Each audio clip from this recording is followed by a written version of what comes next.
So today, let's talk about Earth energy, but we're going to go into some advanced learning.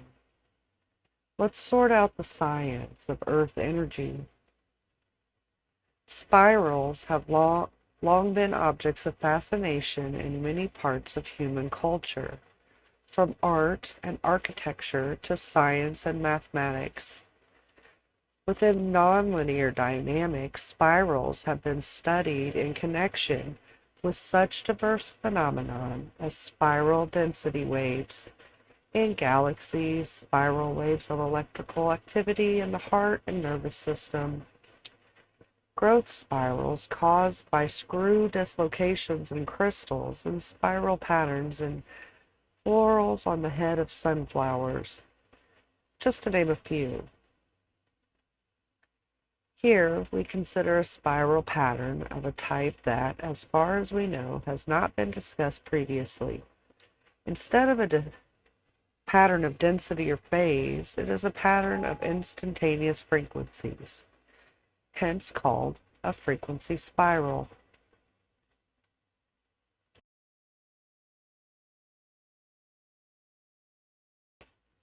Most of the energy in the Earth system comes from just a few sources. Science names those as solar energy, gravity, radioactive decay. APM would agree with most of that, adding the rotation of the technology of Earth. Solar energy drives many surface processes such as our wind, currents, and hydrologic cycle, and the overall climate system. The solar cycle is the most powerful of all the technology and sustains life. Radioactive decay creates heat in the Earth's interior, while Earth's technology rotational forces influence currents of air and water. Energy flows on Earth can take many forms. In some cases, the energy flows are constant, such as the decaying of natural occurring radioactive materials within the Earth.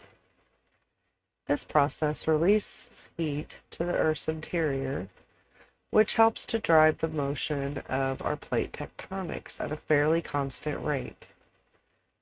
This is our technology that runs at zeros, ones, and twos. I have referred to this as the Earth's binary code in the past. Walter Russell would call this the Earth's heartbeat. In other cases, the energy flows can vary over time, such as a carbon cycle. Energy drives the flow of carbon between different reservoirs. Carbon can exist in carbonate rock like limestone, stored in fossil fuels like coal, oil, and natural gas, in the atmosphere, in the oceans, in the molecules of biological organisms. So all of the energy that is in the Earth cycles up and the photosynthesis cycle of the luminaries and the electromagnetic lattice of our heavens cycles downwards. This is our Adam and Eve cycle, our positive and negative cones meeting at the center for the axis of two opposite rotating vortices. This very special fulcrum point is the harness point of Earth energy. This pushing force from two directions is gravity, the central point of the vortices of the angels. This is the energy on a microscopic level in our realm, which is still very large. These can come in different shapes, sizes, and forms, depending on the frequency they are emitting and the function of the angel. Why angels? Enoch said, their appearance was multicolored like a rainbow. Their size was 900 measures. Their wings were those of angels, but they have 12 wings each. Their faces were like the shining sun. Their eyes were like burning lamps. From their mouths fire was coming forth. Their clothes was various singing. Their wings were more glistening than gold, and their hands were whiter than snow.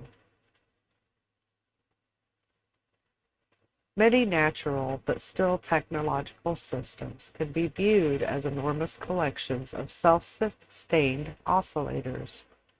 Examples include networks of neurons and heart pacemaker cells, coursing crickets, congregations of fireflies, arrays of Josephson junctions, oscillating chemical reactions, applauding audiences, and generators in the power grid. These systems often display a remarkable capacity for mutual synchronization. If the oscillators interact strongly enough, they can spontaneously fall into a collective rhythm. This could be compared to the Schumann resonance on the total Earth scale. Then a macroscopic fraction of the system runs at the same instantaneous frequency, despite the inevitable differences in the natural frequencies of individual oscillators. The most widely studied mathematical model of mutual synchronization is the Kuramoto model. It consists of a large collection of phase oscillators coupled attractively to one another through the sine function in their pairwise phase difference. The oscillators themselves are diverse. Their natural frequencies are randomly distributed across the population according to some prescribed probability distribution. In this way, the model embodies the competition between order and disorder mentioned above. The sinusoidal coupling tends to synchronize the oscillators, whereas the randomness of their natural frequencies tends to desynchronize them. On a two-dimensional square lattice, the system was introduced nearly 30 years ago, but many things about it still remain mysterious. For example, they don't know whether it exhibits macroscopic synchronization for any fixed finite value of the coupling strength. They don't know if the system displays a frequency-locked cluster of size. By a frequency-locked cluster, they mean a connected subset of oscillators having the same long-term average frequency. The available evidence suggests that the coupling needs to grow, like for a macroscopic cluster, to exist on a two-dimensional grid. This can be explained and compared to our world matrix grid of angel technology. Each individual angel will run at its own speed, causing the vibration and frequency it emits. But it's also synchronized with the system as a whole, building the glorious Schumann resonance as they all oscillate and work separate but still together. We regard the phase vortex as living at the center of the unit cell of four oscillators, rather than on any one oscillator. Phase vortices may be thought of as topical objects. They are conserved by the dynamics and vanish only if they collide with the vortex of the opposite sign or fall off the edge of the finite grid. On a torus, one can prove on purely topical ground, irrespective of dynamics, that there must be an equal number of positives and negative vortices, which can only ever be created or destroyed in pairs. In one scenario, a single vortex circulates around the boundary of the cluster. In the second scenario, a pair of oppositely charged vortices is periodically created at a certain spot. The vortice then splits apart, travels along opposite sides of the cluster, and finally annihilate each other at the far end of the cluster boundary. In both cases, it is found when a phase vortex moves between two oscillators, the pair accumulates a 2π phase slip. Such phase slips cause the difference in average frequency across the boundary between two clusters. This phase slip on the macro scale is the earthquakes that we can see for the effects. Between two major energy points, we will always find the fulcrum and larger activity of the combined energy. The motion of the vortices also explains why the clusters are sometimes stable and sometimes unstable. The stable case corresponds to the vortex pair scenario. The consistent motion of the paired vortices leads to cluster with time-independent boundaries. Finally, if the phase vortex is extended to the entire grid, thus forcing the grid to have a non-zero winding number around its boundary, we get a phase spiral. These spatially extended structures have been proven to be stable phase-locked solutions under the Kuramoto dynamics, as well as the case where all the oscillators have identical frequencies. They can clearly identify two spinning arms coming out of the central core. One is a positive and the other is a negative. Loosely speaking, it nearly appears as if we have a pair of rotating dipoles. Because they rotate at a constant rate, the two arms are equally intense. These arms end up averaging out in the average frequency. We call these structures frequency spirals, since they appear as spirals in the instantaneous frequency field.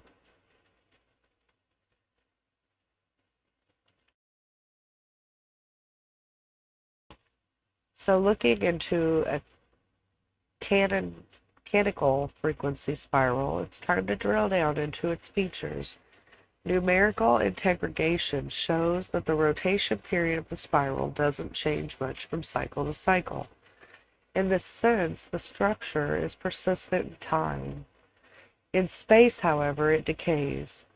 We can take a freeze frame of the spiral and examine how its positive and negative arms of high and low instantaneous frequencies attenuate with distance from the core. But of course, as the Earth energy travels from the energy point of the energy released, it would decay with space away from the center.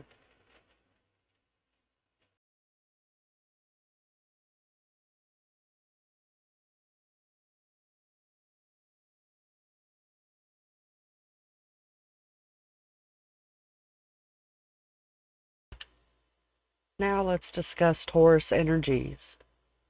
Observations of the magnetic field of Earth's surface indicate that more than 90% of this field arises from sources internal. A variety of mechanisms for generating this field have been proposed, but at present only the geomagnetic dynamo is seriously considered. In the dynamo mechanism, fluid motion moves conducting material across an existing magnetic field and creates the electric current. This current produces a magnetic field that also interacts with the fluid motion to create a secondary magnetic field with the same orientation as the original field.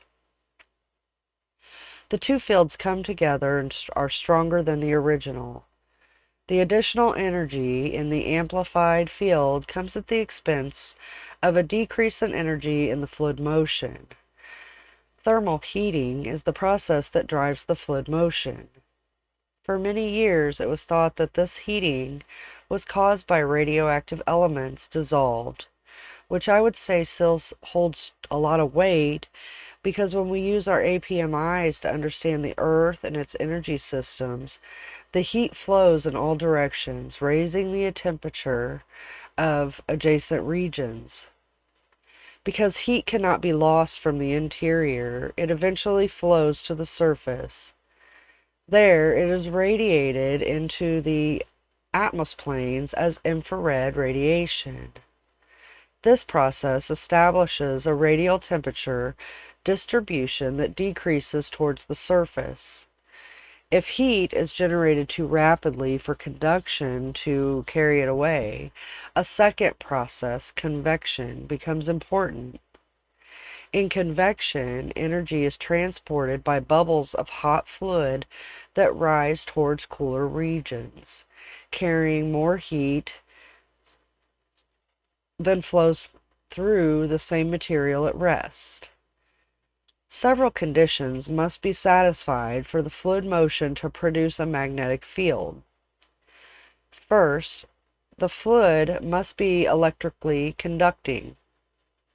Second, a magnetic field must be present, possibly as a relict of the initial formation of the body. Third, some force must introduce twists into the fluid motion so that the initial magnetic field becomes distorted by the motion. For Earth, the liquid iron is very conducting. Crystal substances are conducive as well as nickel, cobalt, idostone, and alloys of these, as well as others. This also is the effect science uses to describe stars. When using our APM eyes, this would make sense that the process of stars is seen above as well as seen below.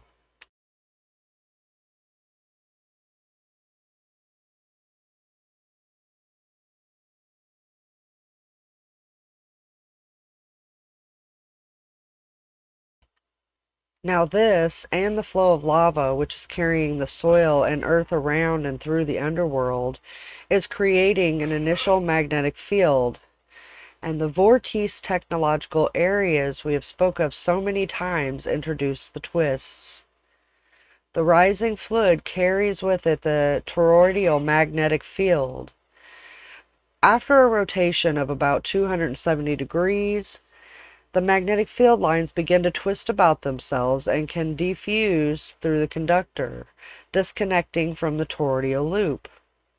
At this stage, the rising loop is orientated in a meridian plane with the field pointing in the same direction as the original field. This process is called the alpha effect. In the cells of sinking fluid, the toroidal field wraps in the direction, and the poloidal loops have the opposite polarity. If the sinking process was exactly symmetrical, field loops produced in this manner would cancel loops created by rising fluid. Thus, for the process to create a net field of the correct signs, loops produced by sinking fluid must be weaker than the loops resulting from the rising fluid. This here is explaining the angel fields and how it begins.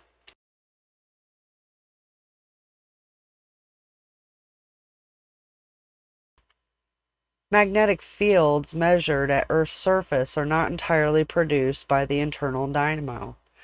Radially outward from Earth's underworld, the next major source of magnetic field is the crustal magnetization near the surface. Example, soil. The temperature of the material constituting the crust is cool enough for them to exist in soil form.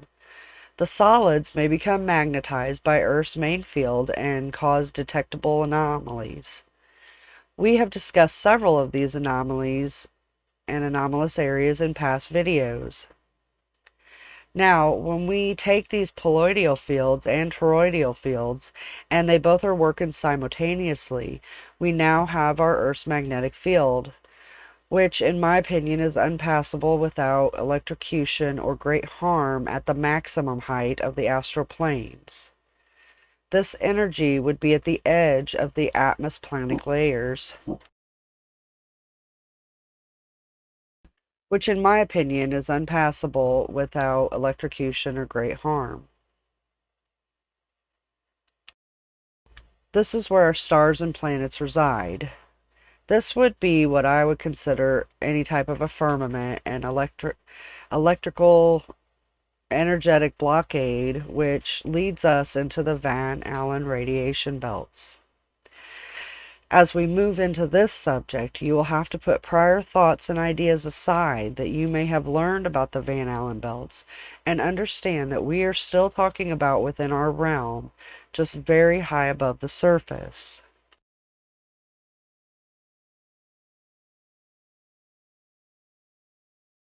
The Van Allen radiation belt is a zone of energetic charged particles, most which originate from the solar wind, that are captured and held around our plane by the magnetosplane.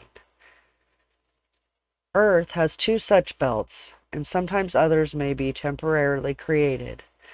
The belts are named after James Van Allen, who is credited with their discovery.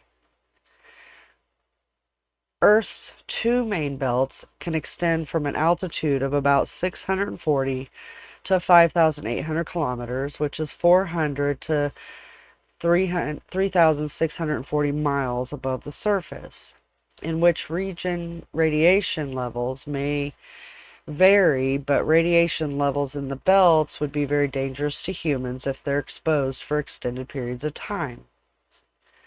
Most of the particles that form the belts are thought to come from the solar wind and other particles of cosmic rays. Let's take note here as I speak upon cosmic rays that this universe is above as well as below and very local. For more information, I would suggest watching the underground lab video I did a little while back. By trapping the solar wind, the magnetic field absorbs those energetic particles and protects the lower atmosphere from destruction. The belts are in the inner region of Earth's magnetic field. The belts trap energetic electrons and protons. Other nuclei, such as alpha particles, are less prevalent. This layer would be right above the exoplanet layer. This is where we get our solar wind region. This layer is mainly composed of extremely low densities of hydrogen, helium, and several heavier molecules, including nitrogen, oxygen, and carbon dioxide closer to the exobase. The atoms and molecules are so far apart that they can travel hundreds of kilometers without colliding with one another. Thus, the exosphere no longer behaves like a gas. These are free-moving particles following a ballistic trajectory and may migrate in and out of the magnetosplane or the solar wind. Earth's auroras, the aurora borealis and the aurora australis, sometimes occur in the lower parts of the exoplane, where they overlap into the thermoplane.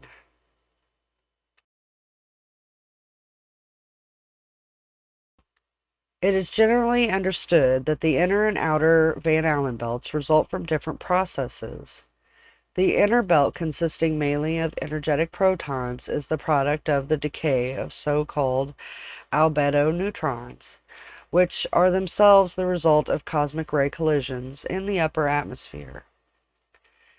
The outer belt consists mainly of electrons. They are injected from the geomagnetic tail following geomagnetic storms. So this would be our meteors and meteor showers. They are subsequently energized through wave-particle interactions. Keep in mind, although this is quite high in altitude, we are still speaking of our realm.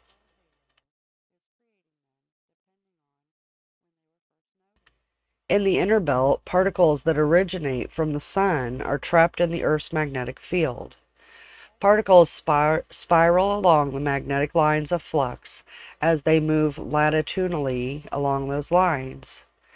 As the particles move towards the poles, the magnetic field line density increases and their latitudinal velocity is slowed and can be reversed, reflecting the particles and causing them to bounce back and forth between the poles. In addition to the spiral about and the motion along the flux lines, the electrons move slowly in an eastward direction, while the ions will be moving westward.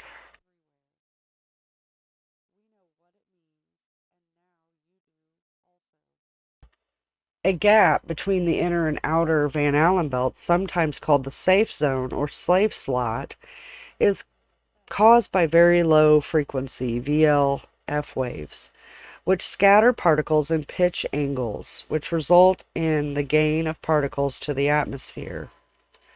The radio waves were originally thought to be generated by turbulence in the radiation belts, but they are actually generated by lightning within Earth's atmoplanes.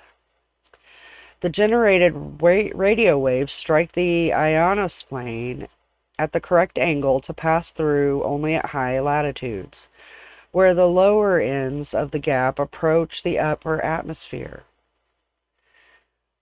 All of this could be the firmament, and all of this would be taking place in the firmament that's spoken of by the ancients. Now, people try to pass it off as some solid dome, which can't be proven, and I'm not proving this theory either.